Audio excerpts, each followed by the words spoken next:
Rabbi Karen. Hi, everybody. By way of introduction, we're just going to jump in, and then I'll kind of take y'all from there. But I always begin and end a class or a ritual that I do with a little bit of a meditation, just to elevate our place of consciousness, where it is that we are thinking from and where it is that we are locating ourselves into a realm that's a little bit more sacred. And I do that by speaking a little bit in Hebrew and a little bit in English. And all you have to do is humor me for the moment and close your eyes, take a couple of deep breaths, and just kind of allow yourself to go into the places of this different way of being for a little while. So let's inhale through the nose and exhale through the nose a couple of times.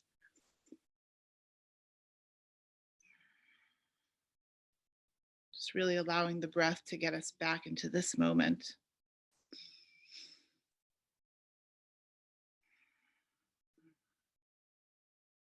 One more nice, deep, deep breath. And exhale. Just keep the eyes closed. Shema Yisrael Adonai Eloheinu Adonai Echad. Baruch Shem Kevod Malchuto Leolam Va'ed. We call upon the active presence and assistance of what we call in Hebrew Ol Elohim, the light of the divine. And we imagine and ask that this light penetrate and permeate all aspects of our being at this moment. And we imagine and project this divine light into our past and into any projections onto the future that were made by this past, so that all that we are, were, and will be is infused with divine light. We call upon the active presence and assistance of the archangels to protect us. Michael, Michael, Michael. Gavriel, Gavriel, Gavriel.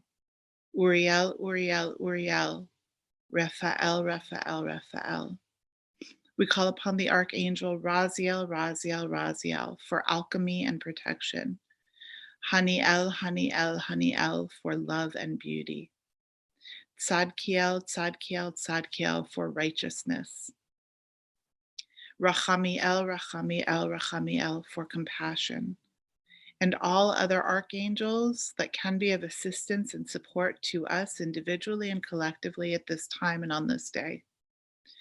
We invoke the presence of the angelic realms, the seraphim, who are the burning ones, the ophanim, the twirling ones, the chayot HaKodesh, the sacred totem animals, and all other aspects of the angelic realms that can support us and our work towards evolution and consciousness. We ask to be connected with source guidance, pure and perfect, from the consciousness of the Christ and beyond. And we ask that only accurate information flow through us, by us, and to one another through this time spent together and the conversations we are to have with one another. We connect with our ancestors and humbly ask that we recognize ourselves as the realization of the most empowered and vital part of all who came before us, and the realization of their lives through our very being and our breath. We invoke the presence of the ascended masters, and we ask that any downloads that are appropriate to our time spent together be accurate and powerful. And from within this realm, we imagine and invoke a violet fire. And we ask that this violet flame please do the work of consuming and transmuting any negative karma that may be interfering with our capacity to flow divine love. Completely and totally, we imagine that this violet fire do the work of consuming this karma, returning us to a state of purity and perfection and the realization of our own divinity. We ask for any other support from the divine as we do this work together, and we offer such great thanks in advance for all that has already been done. So be it, so it is done. Amen. Great. You can open your eyes when you're ready. And the other thing that I ask that we all do is find a word of intention, just a personal word of intention for how we want to feel at the end of this conversation, at the end of this experience of being together. just kind of keep that for yourself. Obviously, you can share that in the chat, because whatever we individually, I'm sure Michael can speak to this probably better than anyone can, whatever it is that we individually intend from our highest space, almost always, I'm going to say always, actually has a resonance and an impact with the group or the collective that we are participating in. So the higher we intend and the more consciously we do that for ourselves, the more we actually manifest that thing for everybody that we're connected with. Thank you so You're much. welcome. Oh, that was wonderful. I see some answers in the chat. Vulnerability, sight, clarity. It's really good. Healed. It's another good one, Justin. Yes, it's beautiful. Divine, divinity, grace, energized, worthy, ready. Saying all these out for everyone. Serenity. Yes, everyone. Thank you so much, Rabbi Karen. I think with that, you can just tell us a bit about who you are, where you're from, and how did your journey into spirituality begin? Oh, that's a big question. Big. Okay, well, let's see who I am. Who I am is an ordained female liberal rabbi, right? So already, I mean, I'm a lot of other things too. I'm also a mommy and a lot of other things, but for the sake of this conversation, let's be with that. And that experience of going into seminary, which is a 5-year postgraduate program, was the result of me having lived a very deeply spiritual life as a profoundly sensitive empath, not knowing exactly how to find my place in the mainstream, and at the same time not only protect but also give voice to the gifts that I received. And my feeling was that there were lots of ways that I could kind of live on the periphery and do my spiritual work and function through the gifts that I was being given by kind of staying outside of the mainstream conversation. And instead, what I really needed and wanted to do was find a way in so that I could help people step a little bit out, if that makes any sense. So that's a very short answer. Yeah, no, that's wonderful. I know today we were on the IG live earlier, myself, Michael, and Megan Lee Joy. We were just kind of discussing rituals and community and just like spiritual practices and what that meant to us in our lives growing up and kind of taking it apart as we've gotten older. So I guess I wonder, what do you believe is the connection between rituals, spiritual practices, and empathy? I know you say you spent most of your life growing up knowing or feeling, being an empath, more so being an empath, and you didn't really have like the language, or I guess you spent more time figuring out what that meant. So I wonder what all these mean to you. Well, let me back up just by way. I'm just curious how many of the people on this call actually identify themselves as empaths. Is that a fair question to ask? Absolutely, yeah. Right. So I would imagine that many of you understand what it feels like to be walking in this world, seeing other people almost, my experience anyway, was that other people had like another layer on them that allowed for them to kind of do them and not really care as much or be impacted by what everybody else was up to. You know, my mom loves to tell this story, even though most of the time she was also frustrated with me for being so sensitive. But apparently, when I was about 3.5 or 4 years old, I had an experience. I was watching someone fishing, and I saw the whole process of the man catching a fish and taking the fish out, and what happened with the fish. And an hour or two later, we were inside. We were, I don't know, preparing dinner or something. And I looked at her and I started to cry. And I asked her if she thinks the orange hurts when we peel it. That was kind of like, that was my experience of being a child, right? other kids were like, using magnifying glasses to see if flies like explode or whatever it is that, and I just like, even I was even concerned about the pain of the orange, right? So I'm not exaggerating when I say that I was always a very sensitive person. Having said that, on some level, I think for many of us that are sensitives, the experience of walking around in the world was like, not the same as it was for other people. And until very recently, there was no real space or conversation or even celebration in Western society for those of us who were given this gift. It actually felt like a shameful and difficult handicap for a lot of people, right? We used to be the shamans. We used to be the healers. We used to be the medicine women and men, right? We used to be the people that were given the respect to live a little bit on the outskirts with a little bit more safety and protection around them in order that we could do the work that we were ordained to do. And somewhere within this whole industrial revolution, that got stripped of a meaning in reality, and we're only now trying to find our way back to retrieving that for ourselves and for society in general, right? So having said all of that, I don't know why, and I'm just going to babble about it for a second, but when you were asking about ritual and the connection with empathy, there's this concept in theology called sympathetic magic. It's a really interesting idea, and it's kind of the basis or the formation anthropologically of how and why any culture creates ritual. And for some reason, when you asked me the question and I thought about the connection with empathy, this is what came to me. So I'll offer it, and if it doesn't make sense, I trust you'll ask me about it. Sympathetic magic is, I'll give it to you by way of example.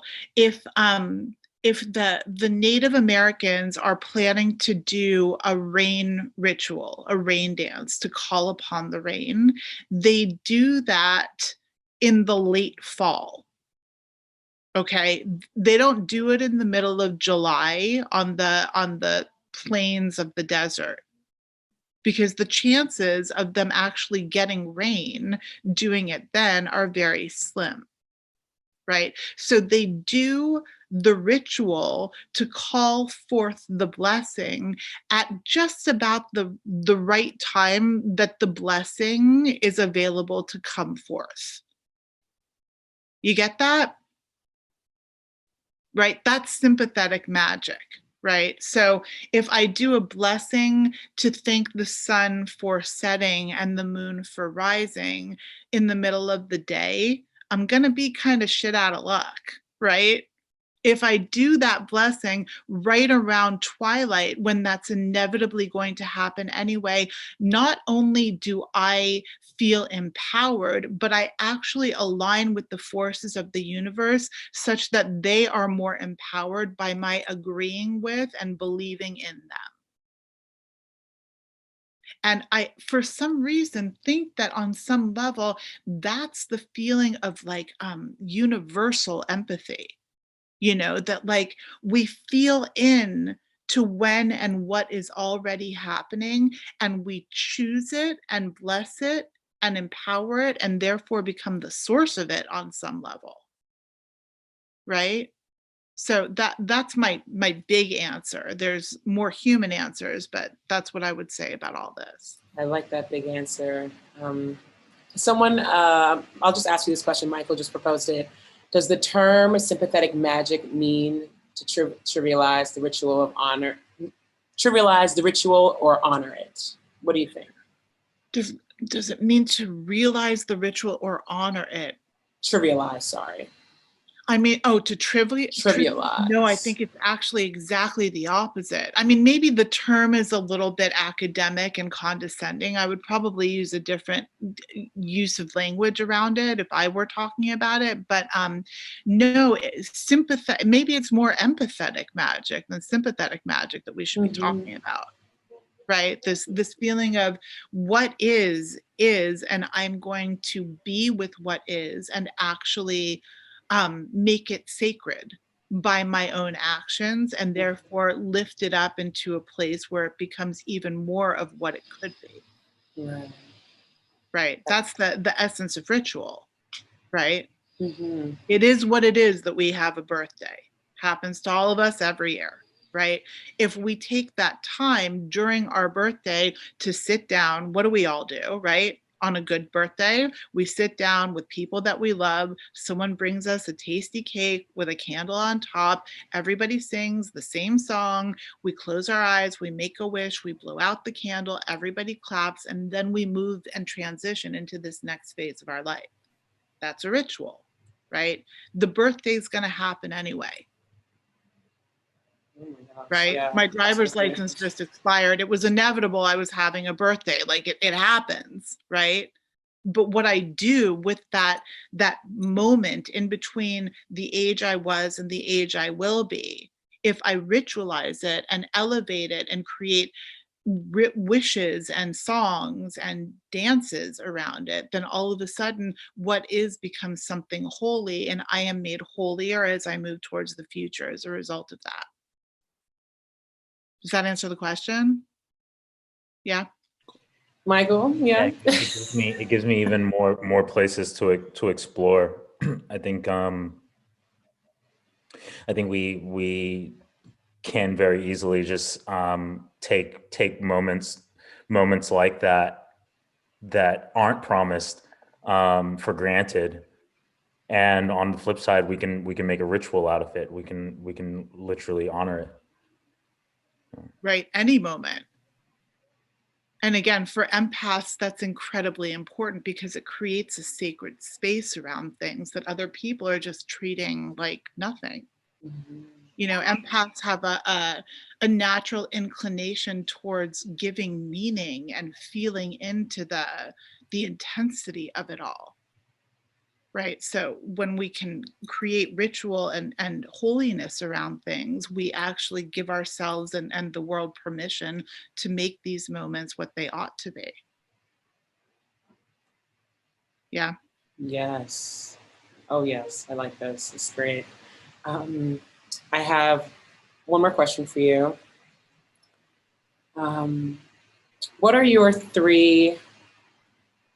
top three verbs or like actions that you are taking to bring more awareness towards empathy within your community and yourself?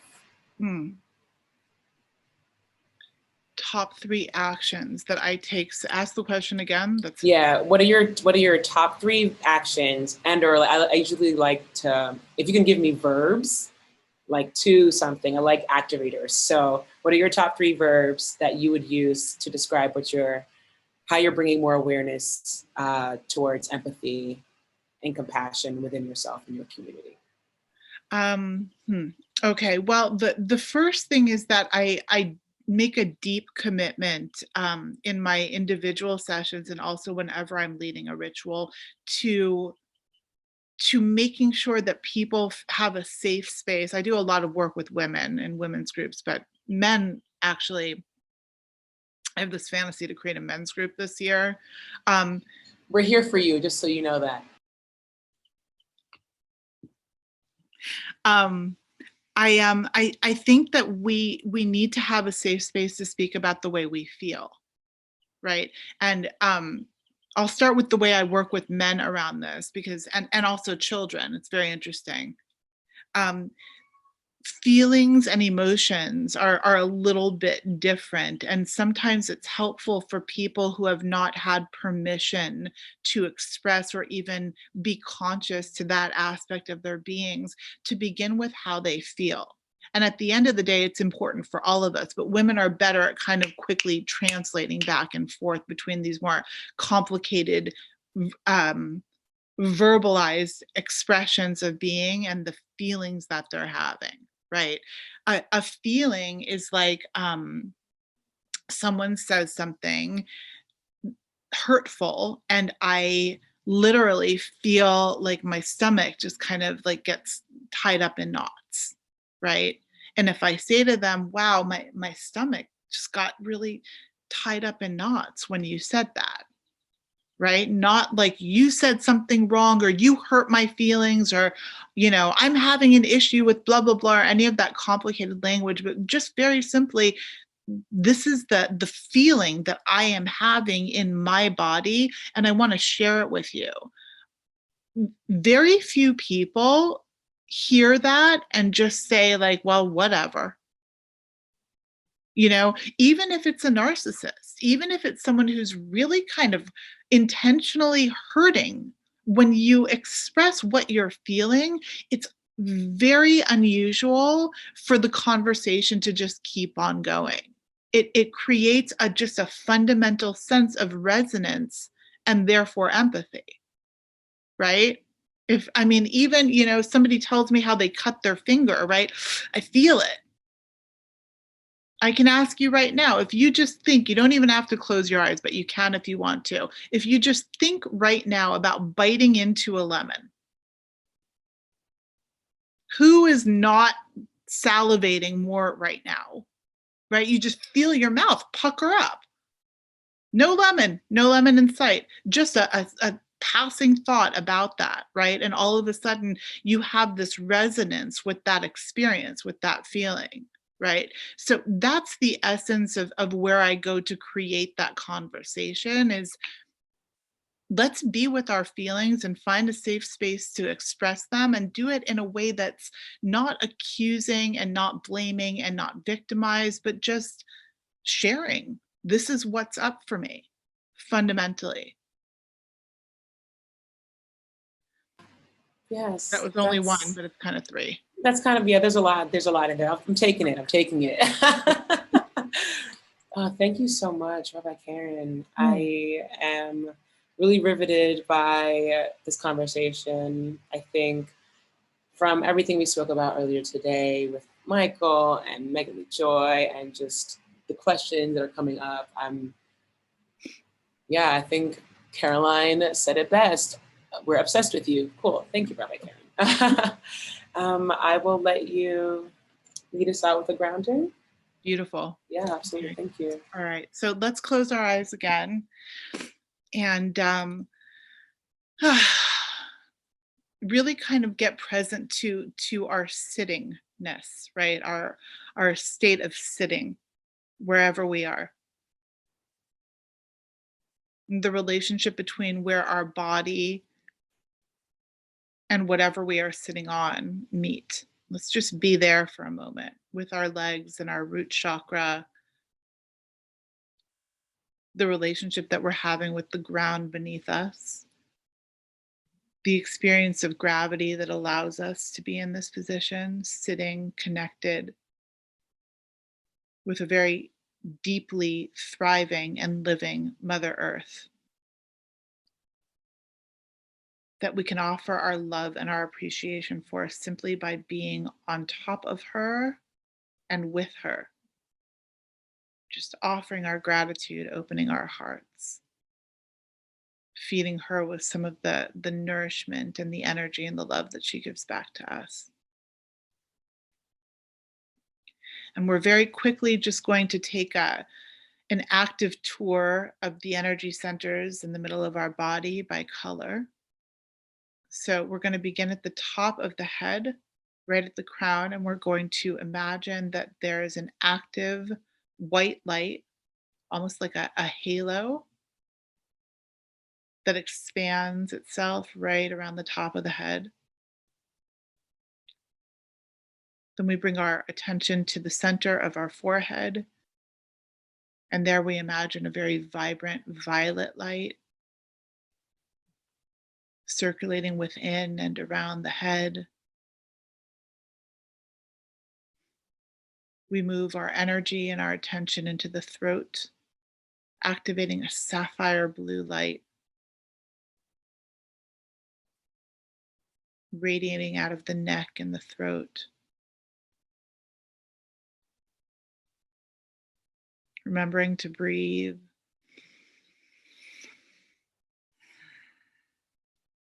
We drop our energy down into the heart, the center of the chest, where an emerald green light begins to flow very powerfully in the front and the back of our chest,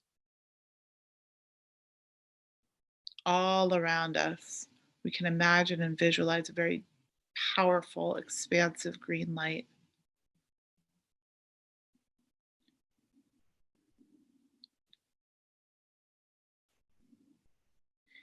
Down to the upper abdomen, the light becomes beautiful, vibrant sunshine yellow. We breathe here.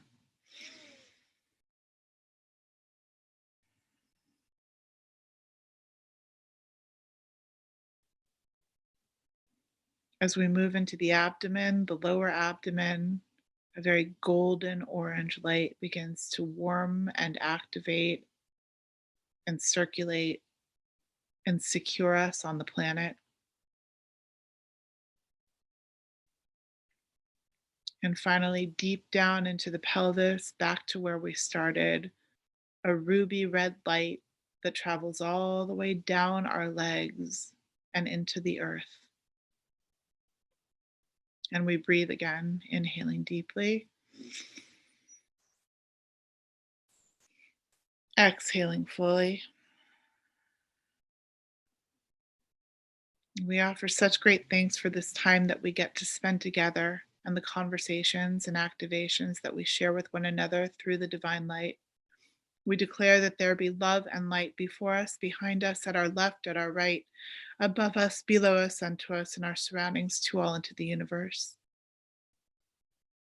We thank all of the angels and the guidance and the ancestry and the ascended masters for their time and presence and energy with us today. And we declare that this part of our session is complete as we close for now with love and light, with ease and grace. We are complete. Amen. You can open your eyes.